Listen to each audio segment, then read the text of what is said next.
Hello, and welcome to the Feeling Good podcast, where you can learn powerful techniques to change the way you feel. I am your host, Dr. Rhonda Borowski, and joining me here in the Murrieta studio is Dr. David Burns. Dr. Burns is a pioneer in the development of cognitive behavioral therapy and the creator of the new team therapy. He is the author of Feeling Good, which has sold over 5 million copies in the United States and has been translated into over 30 languages. His latest book, Feeling Great, contains powerful new techniques that make rapid recovery possible for many people struggling with depression and anxiety. Dr. Burns is currently an emeritus adjunct professor of clinical psychiatry at Stanford University School of Medicine.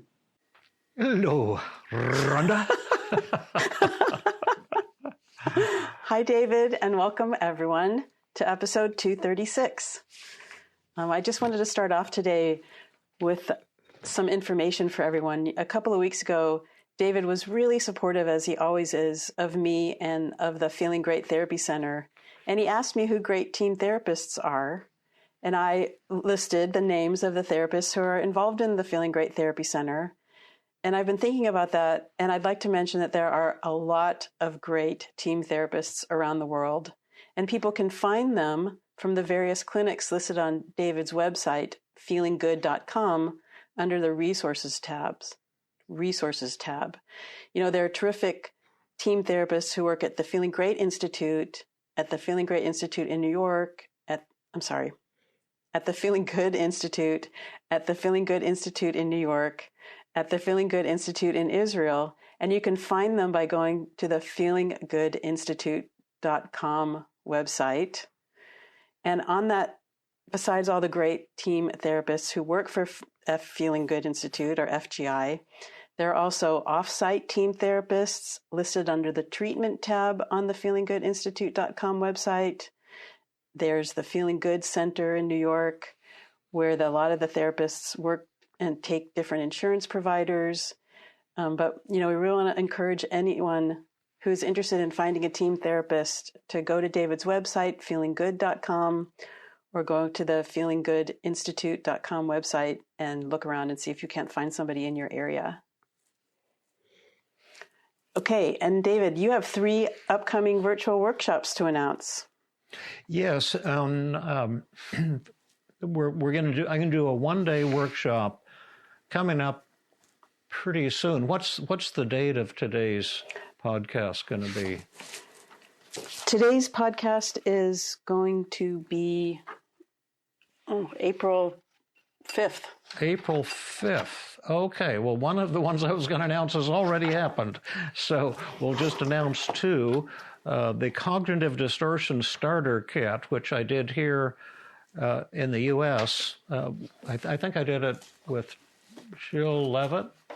Yeah, we did a podcast. We did a bunch of podcasts on it. Oh, yeah, we did. That's right. And then I also did it with J&K seminars, and I'm going to do it up in Canada, but it will be for people, virtual. It'll be for people all over the world. And that's going to be on May 5th. That's 7 CE credits, although since that's in Canada, I don't know if you can get US CE credits, but at any rate, that's May 5th, 2021, the Cognitive Distortion Starter Kit, a full-day workshop. And I think it's for therapists, but general citizen types can generally sneak into my workshops with Jack Hirose, in case you're interested. And then also on May 15th, 2021, I'm going to do a really cool one with Jill again, bringing Team CBT to life in real time. And that's on May 15th. It's a full-day workshop. You'll get 7 continuing education credits. It's here in the U.S., and you can join virtually from anywhere in the world. And I just love teaching with Jill, and this is going to be a whole new kind of workshop. We're going to treat 2 volunteers live during the workshop. Wow. And talk about, you know, how that treatment is working, how we bring about, hopefully, high-speed dramatic changes in a short period of time. When I have in the past done live workshops, I've often done live demonstrations almost always in a 2-day workshop or in a 4-day intensive. And the live demos are always the high point of any workshop. They're the best for learning. They're the best also for personal inspiration and growth. When you see a colleague go from sobbing and insecurity with thoughts and feelings like your own to joy in maybe 2 hours or an hour and 45 minutes, and you can also see how that happens. What are the techniques? How can you use them in your own practice? It's a riveting and transformative experience. So Jill and I hope you can join us again. We just a couple days ago finished our self-defeating beliefs workshop, and we had, with the helpers and everything, nearly 450 people. It was our largest workshop ever. There seems to be more and more excitement for these live workshops that I'm doing virtually with Jill. So hope you can join us on May 15th for the live CBT all-day workshop, or on May 5th for the Cognitive Distortion Starter Kit. And for links, registration, all that information, just go to my website, feelinggood.com, check on the resources tab, and then you'll find the link to all the upcoming workshops. Let me read a really great endorsement or two. We posted episode 229 on the 5 Secrets at Home, and that was posted on February 15th. And we featured Mary Stockton, who is an incredible team therapist, and her beautiful daughter, Elizabeth, who's a college student. And we got a lot of really great feedback about that. And they wanted to read just one that was sent to us from someone named Angie. And she wrote, "I absolutely love this podcast episode. Well, I love many of the podcast episodes. The example of Elizabeth sharing her conversation with Mary about body image questions and guilt, that should be in every high school's textbook, or more specifically, every high school parent's textbook, if there is such a thing. I have a 21-year-old and an 18-year-old. Both of them are extremely bright and talented. I mean, who doesn't say that about their own child or children? And both of them also have mental health issues. I came across the 5 Secrets method in the past year. I truly wish I had discovered it much sooner. I've been introduced to it as many people. I have introduced it to as many people as I can. Thank you so much for your work, Dr. Burns. I really think there should be a Feeling Good as a Family Together convention. All parents of teens should be required to attend. Thank you so much for your work, Angie." Thank you, Angie, for that beautiful note. And thank you, Mary and Elizabeth Stockton, for giving us such a touching and warm and educational podcast on how you can use the 5 secrets of effective communication in mother-daughter or father-daughter or parent-son relationships. You can use it at home to increase the love and satisfaction in your family life. And if you want to learn more about the 5 secrets of effective communication, you can just type that into my website in the search function, or type anything in the search function, and you'll get all the best podcasts and blogs on that topic. That's a lot of free resources. Or you can just purchase from Amazon my book, Feeling Good Together, and read it and do the written exercises, and that'll give you tell you an awful lot about the 5 secrets of effective communication. Yeah, and since we're talking about podcasts where there was, our guests in the end of 2020, we had 2 podcasts, 214 and 215 with Sunny Choi, and that was on the approval addiction, and you did live therapy with Sunny. And we've got 2 great responses. They're really quick about that. Jorge wrote us, "Very helpful and useful, like every live session. Thank you so much." And Nihal wrote us, "I want to say to Sunny that he is one of the most incredible people I've ever met. Thank you for sharing all your feelings so open-heartedly. This podcast saved my day." Well, thank you for that great feedback, and thank you, Sunny, for allowing your live work to be published on the podcast. Many people have done that, including our incredible Rhonda. And I think people are always afraid, oh my gosh, I'm going to show my dirty laundry to the whole world and talk about my insecurities. And when you do that, it has the amazing effect of giving you hundreds, if not thousands, of fans and people all around the world who deeply appreciate your openness, and they grow too.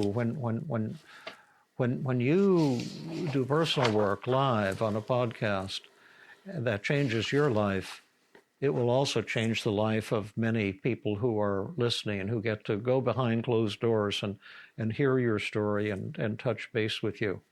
And we have more personal work coming up as well, but I would say the personal work is, those podcasts are some of our most powerful, really. Mm-hmm. They really are. Well, it's really great to see you in action. Yeah, it is. I mean, you're creator of the team model, and it's really wonderful to watch you in action. It's fun to work with you, for people to watch us working together, to work with Jill Levitt, who is also just a fantastic therapist. When she and I work together, it's pretty much a miracle every single time. Miraculous things happen. Yeah, she's amazing. Yep. Okay, well, let's jump into our Ask David episode. Sure. Let's start with the two Binoy questions because they both have the same answer.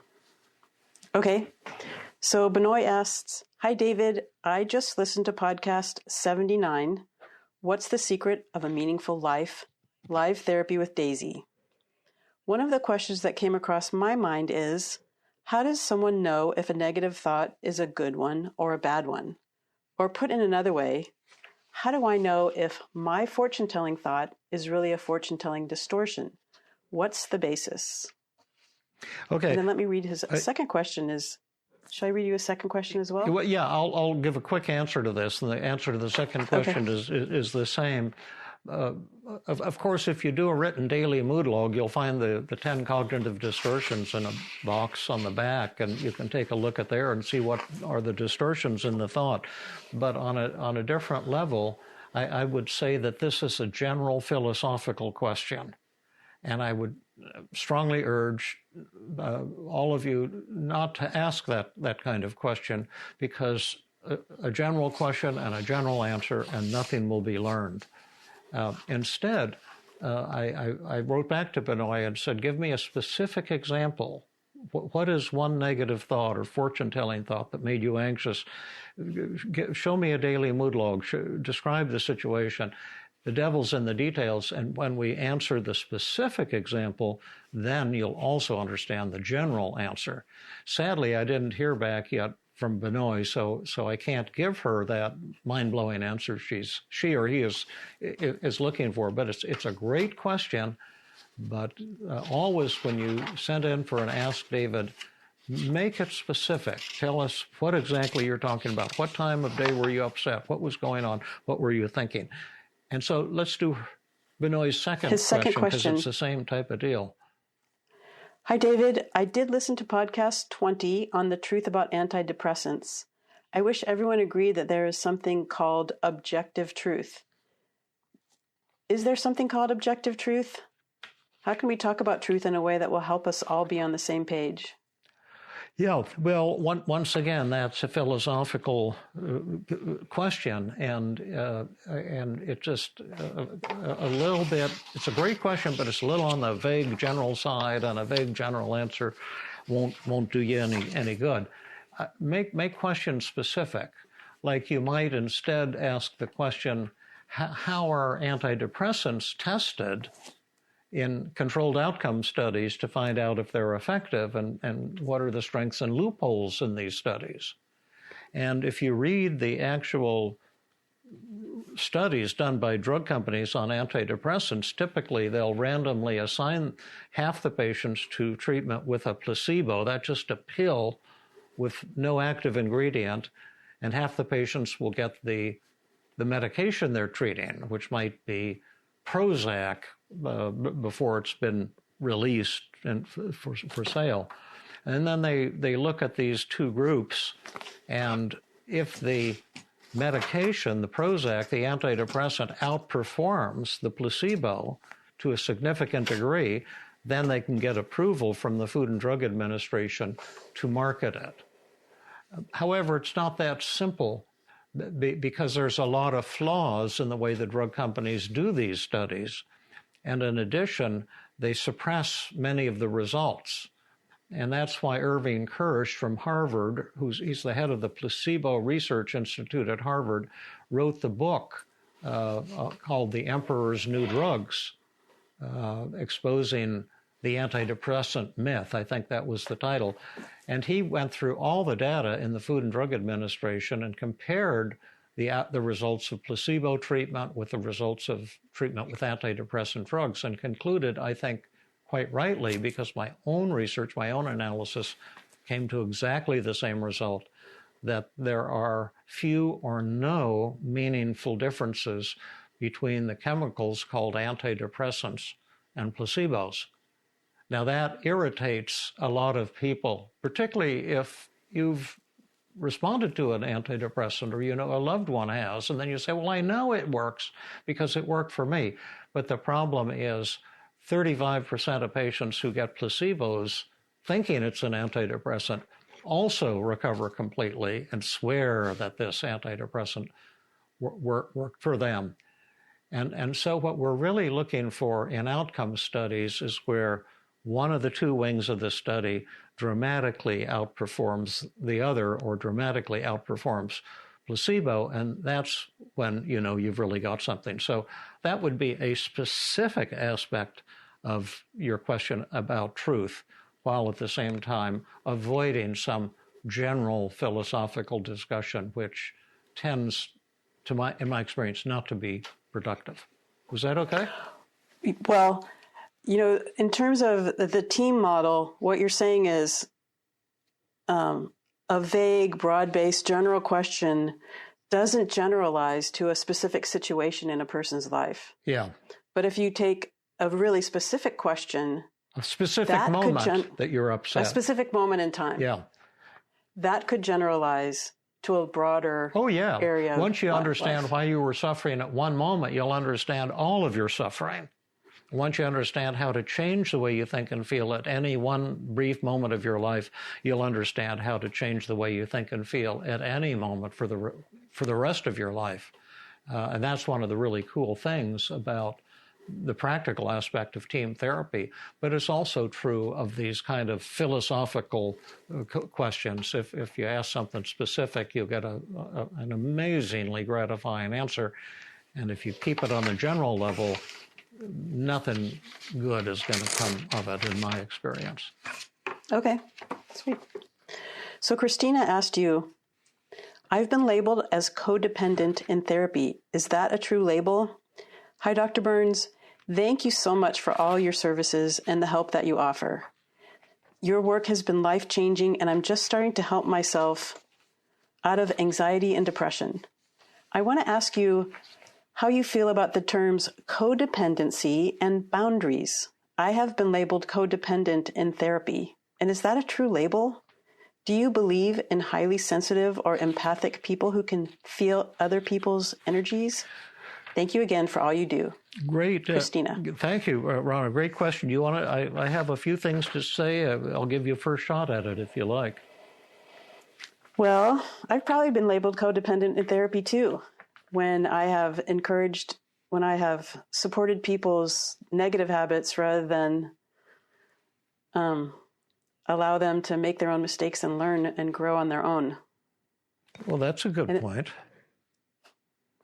And we also say that kind of rescuing or codependency is a big problem with therapists who rush in and try to save and help the patients without first empathizing and then bringing the patient's resistance to conscious awareness and seeing if you can melt it away before trying to help the patient.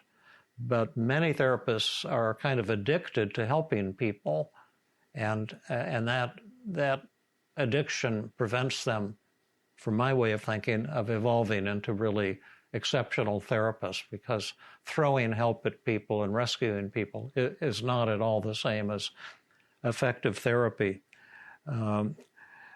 So I think the word can be useful. You say, do you believe in highly sensitive or empathic people who can feel others' energy? No, I don't.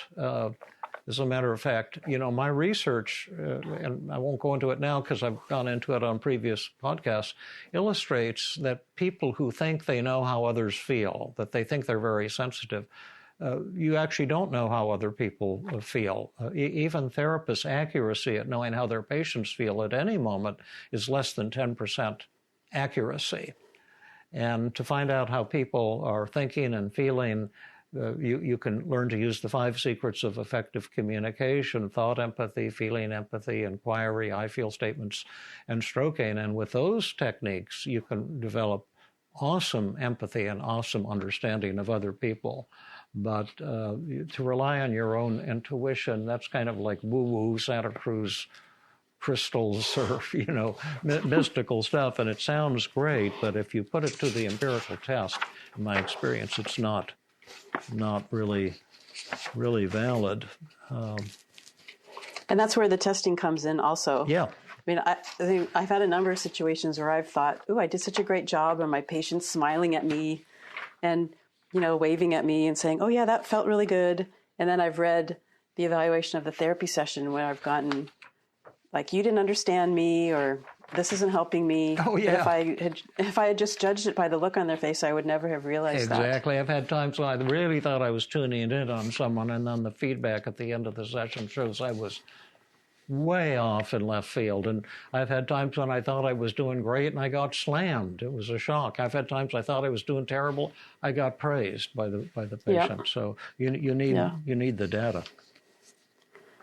So we've talked a lot about the self, but we thought we would talk a little bit more about the self because, our very beloved Fabrice and I asked us to talk a little bit about it a little bit more. And he wrote us, when you think about the definition of the self, what if you start with this? When I refer to myself, and this is Fabrice speaking, I'm speaking of the sum of my experiences and the trails they've left in my mind, my body, and my life circumstances, as well as the material things that are associated with me, beginning with my body, symbolized by, for example, the name printed on my ID card.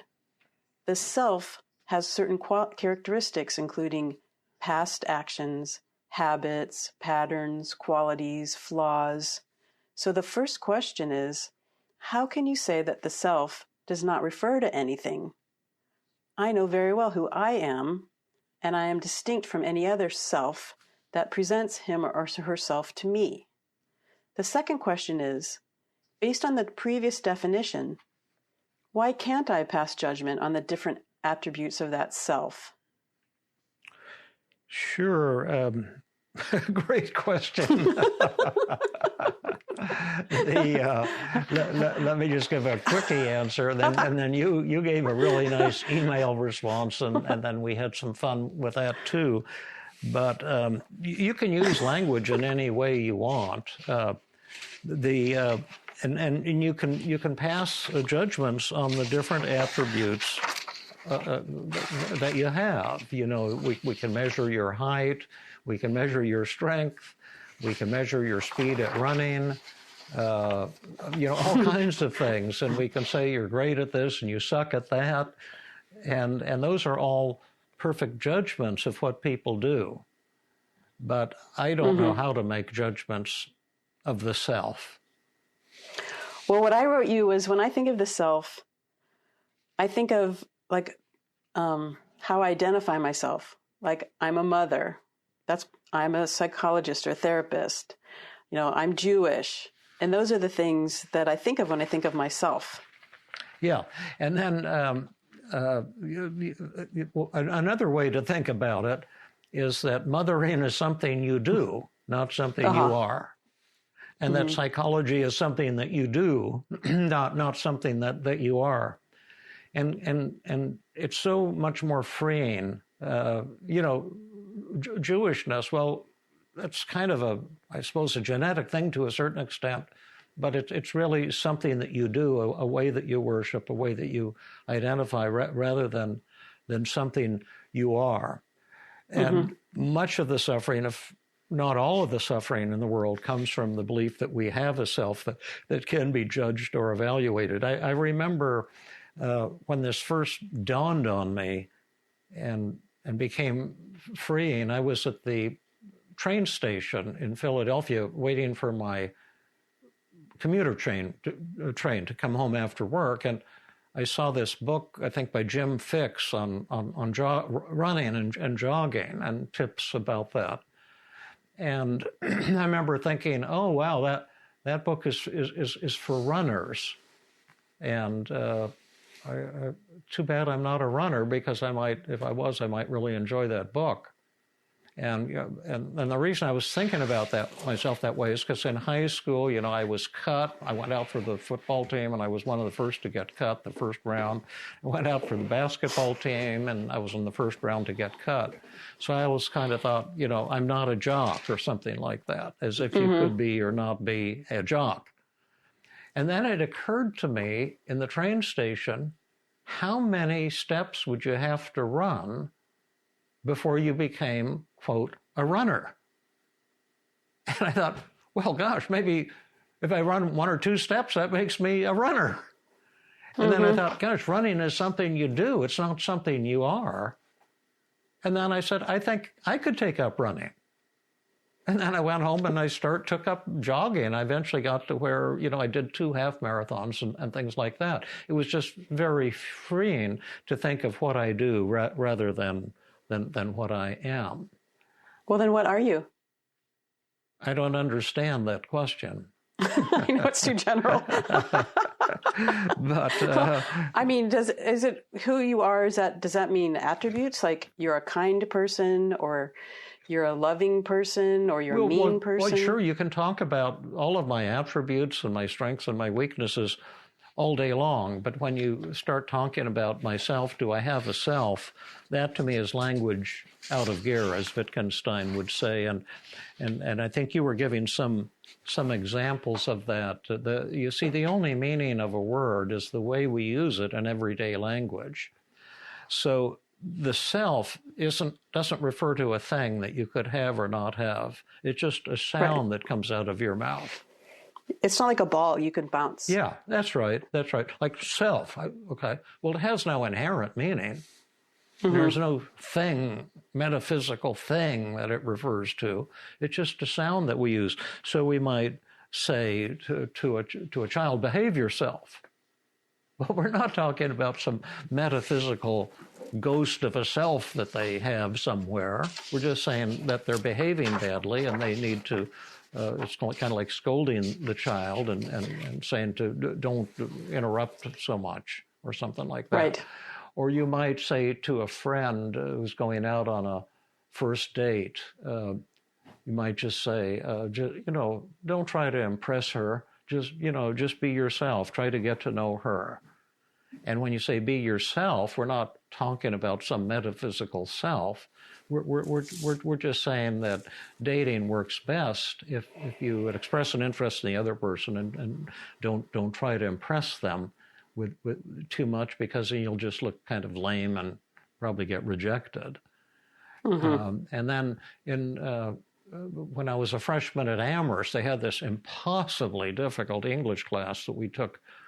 The first year, we had to write 3 papers a week the first semester and 2 papers a week the second semester.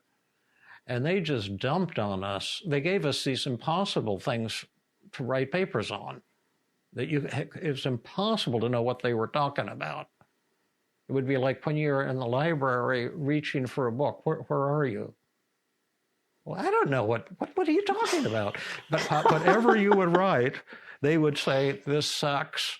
Your writing is terrible, and just rip you to shreds. And then they would take 2 or 3 of the worst papers and distribute them to the class. And the class consisted of making fun of the person who wrote that paper. Oh. Because it's kind of... Why would they do that? Well, they were trying to get you to give up your pretenses. You see, this was Amherst. It was almost impossible to get in. So all these kids from Phillips Exeter, and they were all thought they were so hot. They were trying to write impressively. And it just pissed off the professors.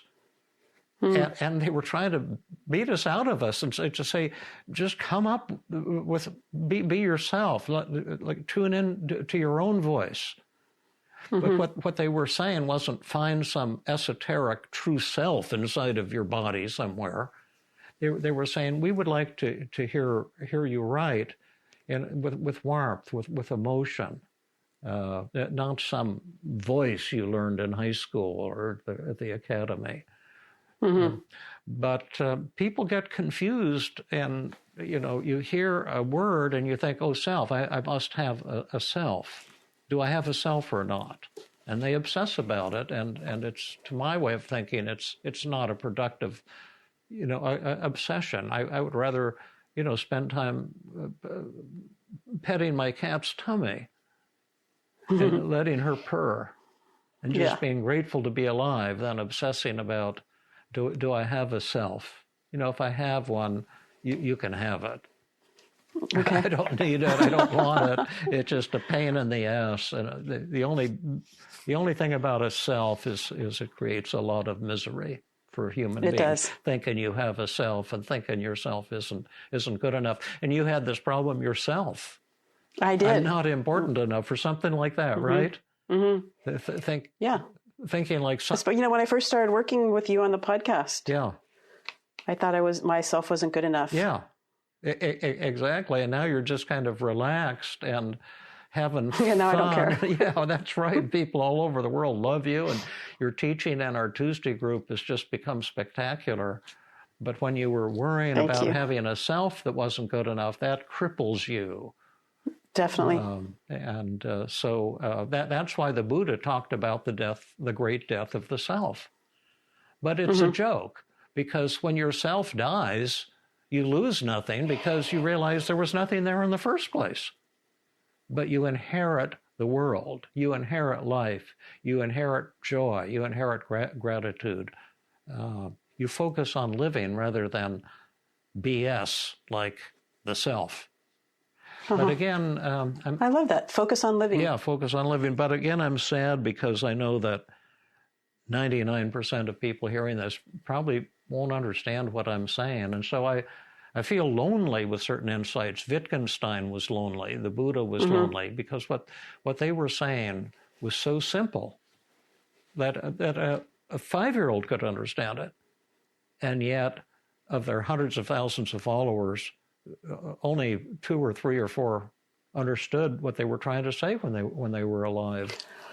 Well, I can understand why you would feel lonely with this thought, because we've talked about it. This is probably the 3rd or 4th time we've talked about it. And I feel like I'm just now getting a sort of very basic grasp of what you're talking about. Yeah, it's something you suddenly see. And when you see it, you say, oh, that doesn't amount to much, but that is it. Yeah. And see, I'll make one last passing comment, and then we'll move on to something more helpful to our podcast listeners. But I find this interesting, and I find people's puzzlement and inability to get it interesting. And I found that some people get it instantly, and most people just can't. But you see, some people say, but do I have a self? And they want that question answered. And my answer is, I don't know what you're talking about. To me, the question has no meaning. Questions that have no meaning can't be answered. It sounds like a meaningful statement in the English language, a meaningful question, but it's not a meaningful question. It's the same with the free will problem. Do we have free will? That's another meaningless question. Does God exist? To me, that's a meaningless question. I don't understand what that question means. So you can try to answer questions that have no meaning if you want. But to me, you're just spinning your wheels. Well, let's spin our wheels in a more specific direction. Fantastic. Don asked you, is team as effective as you say? Hi, Dr. Burns. I feel compelled to say with greatest respect and affection that the very concept of successfully treating my lifelong battle with depression, anxiety, and obsessive-compulsive disorder within a few hours seems at face value far too good to be true. Is it really possible? Go ahead. Oh, no, I thought you were done, but continue. There's a little bit more. I've endured countless disappointments and treatment failures from many, many therapists, all of whom wasted months or even years of my life, essentially to no avail. Plus, he didn't say this, plus probably a lot of money. Tell me again, is short-term treatment as described as potent as team promises? It's just so hard to believe. Well, thank you, Dawn, for that incredibly important question, and I'll answer it in quite a few different ways. But let me say at the onset that I can well understand that you've been burned and disappointed, and it's my own perception that most therapy isn't very effective. And when I had my clinic in Philadelphia, our average patient had come with 12 to 15 previous failed bouts of therapy with psychotherapy and antidepressants as well. And I experience you, Dawn, as kind of a prove it to me, because you've sent a lot of other emails saying, well, how about this and how about that? And I feel kind of like I'm being pushed up against the wall into a corner to, under attack and defend yourself. And I remember a patient who came to me early in my career. I had treated her best friend, who was a suicidal physician.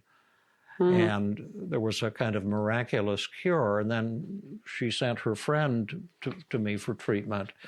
And her friend was also a super successful young physician, but she had horrific depression. She had horrific drug abuse problems as well. And when she came to me, she said, in kind of an accusational tone of voice, Dr. Burns, I've been failed at every drug abuse program in Philadelphia. I've read every book written on treatment of drug abuse. What are you going to do that's so different?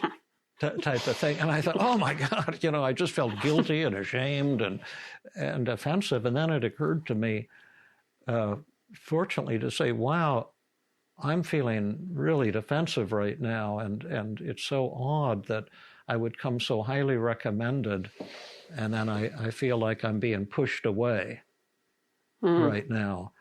And I'm wondering why that is. And what I'm thinking is maybe you're feeling hopeless and you don't want to get your hopes up again just to be disappointed again. And I can imagine how much pain you feel being pregnant and a specialist in abnormal births, and knowing that the very drugs you're taking may cause a birth defect for your own baby.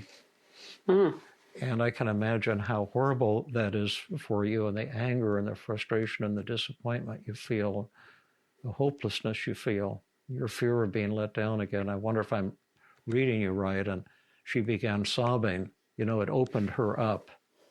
And her defenses came down, and we worked together successfully. But, my heart goes out to people who have had a lot of failed therapy, and that's why I'm doing everything I can to try to train therapists and to change the field and to develop something better. Now, here are some specific answers. First of all, effectiveness, no matter what school of therapy, depends on the skill of the therapist. And when I'm reporting, that 90% of patients I treat or more recover in a single 2-hour session, I'm reporting what David does. I'm not reporting what other therapists do. And I've been at this for over 40 years, and I've been measuring at every session with every patient. So I've always gotten feedback. And so you can have a therapist from a school of therapy that's crappy, and get great results because the person has a green thumb, they've got compassion, and they've got treatment skill. And you could have a therapist from a highly regarded school of therapy and get really crappy results. Another point I had is an inexpensive way to find out if team might be good for you is to read Feeling Great, my new book, and do the written exercises and see if they make sense to you, see if they're helpful to you. That way you'll find out if you like the new methods or if you don't, if they work for you or if they don't. We need some good outcome research. I've been creating an app. I was really excited. I had a database of 11,000 team therapy sessions, and now I have a database consisting of over 21,000.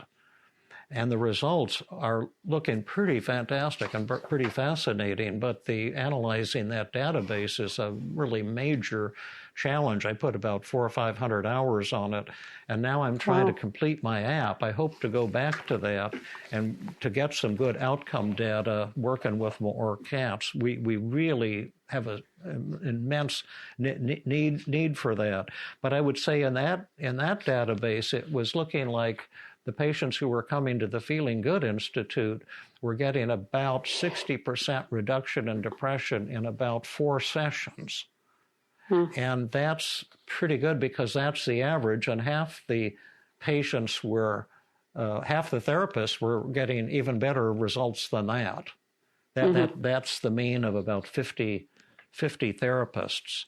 But we're still, working on that. And I want to see if I can replicate that in my the 10,000 new sessions I got. Another thing is when you say, is it as good as you claim it is, it sounds to me like you're accusing me of dishonesty. Otherwise, you wouldn't ask that question. And it's painful for me to be under that kind of attack because I report things honestly, and I do a lot of research, and I don't try to deceive people. That's why we get feedback at every session. Tell me what worked for you. Tell me what didn't work for you. Where did I fail? Where was I successful? And I think we need that kind of honesty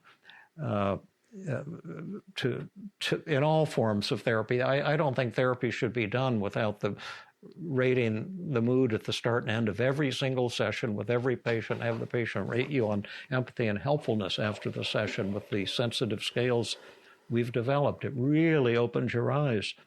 Another point I want to make, Don, is that when people come to me for treatment, my published research shows that the willingness to do psychotherapy homework and to use frightening exposure techniques if you have OCD, these are the keys to the cure. And so the question is would you be willing to work hard in a therapeutic relationship? Because some people just want to come and talk and explore their childhood and do things like that.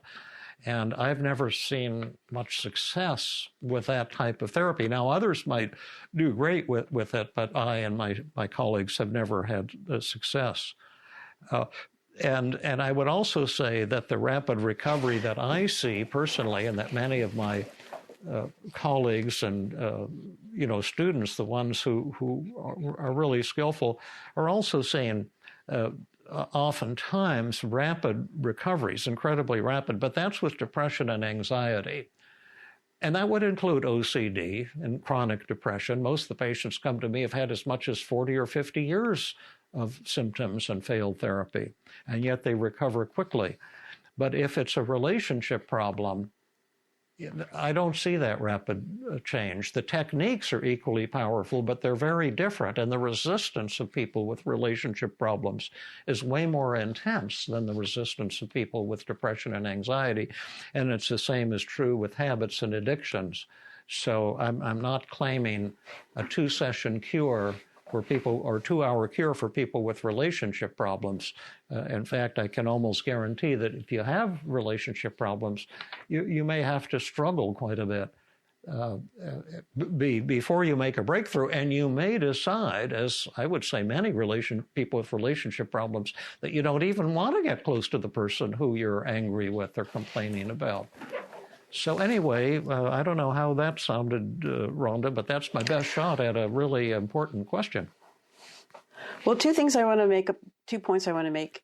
Before you said, are there people who are, someone asked in our last question, Christine asked, if there are highly sensitive people.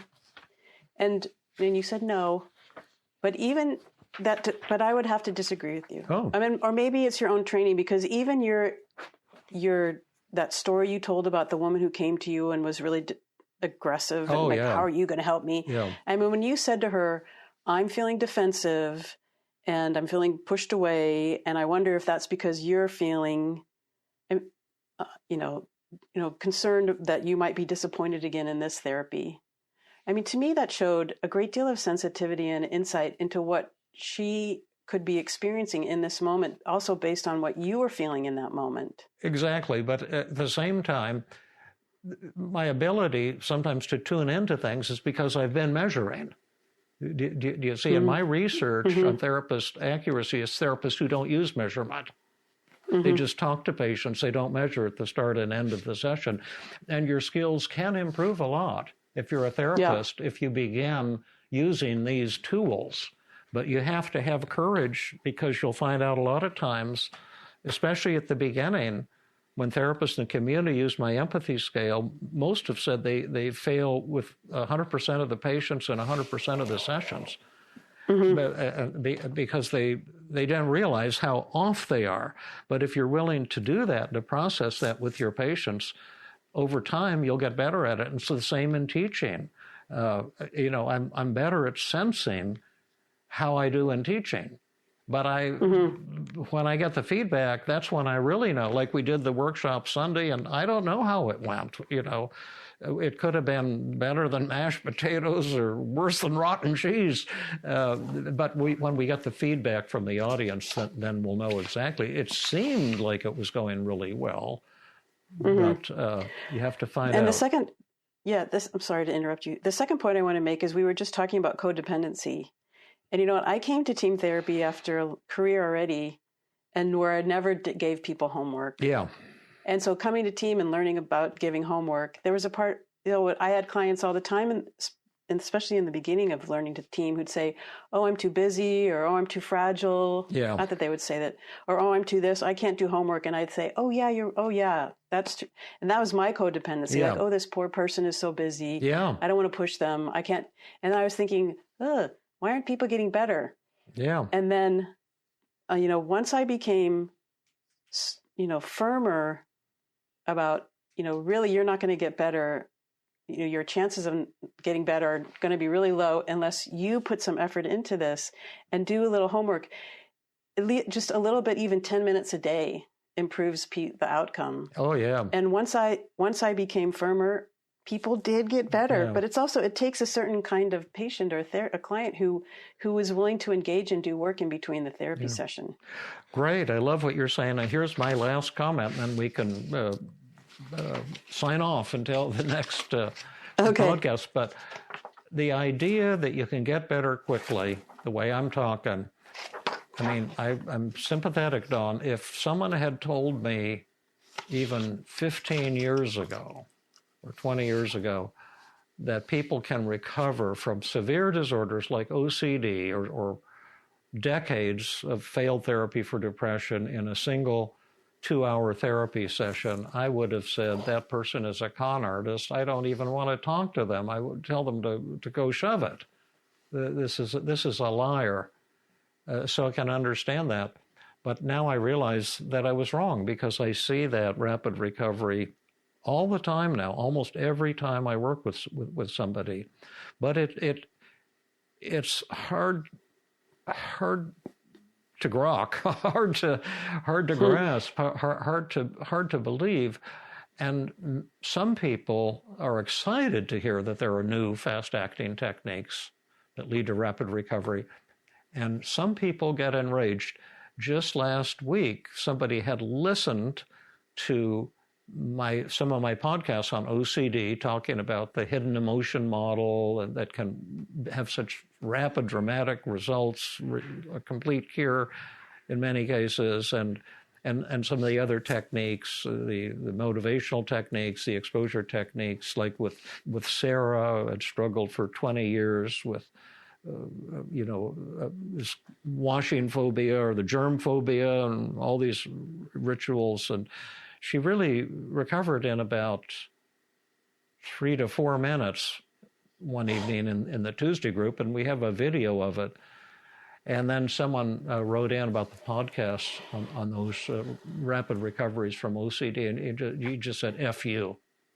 Like, and Wow. Rage did not want to hear this, thought this was some kind of cruel hoax I was perpetuating. So it's exciting to pioneer in new directions, but it has its downside sometimes too. Right.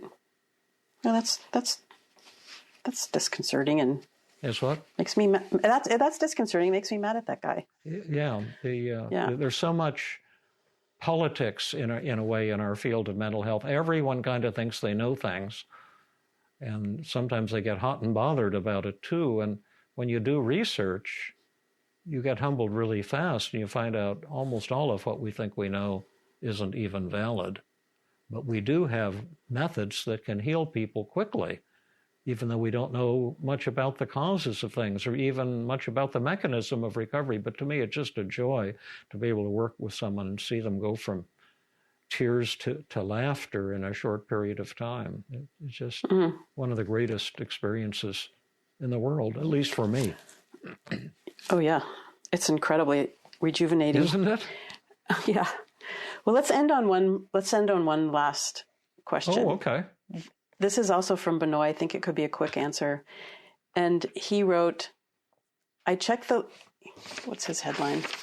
His headline is, I live in an Arab country, and some of the things on your list of shame-attacking exercises could get me arrested. Is there a better way to overcome anxiety? Well, two answers. Number one, I don't treat disorders with techniques. So I don't say, if you have anxiety, do this, or if you have depression, do this. I use team therapy, and when I'm treating anxiety, I use 4 models and at least 50 techniques, the hidden emotion model, the cognitive model, the motivational model, and the exposure model.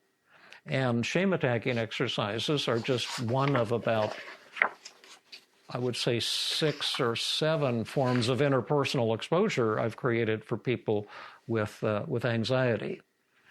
All that being said, shame-attacking exercises are incredibly valuable for social anxiety and can have a phenomenal effect, but people resist. And this is probably your resistance, because I published a list of over 100 shame-attacking exercises, and I'm sure you're not going to get arrested for all of these in Arab countries. I'd say find one that you like that you won't get arrested for and do that. And right.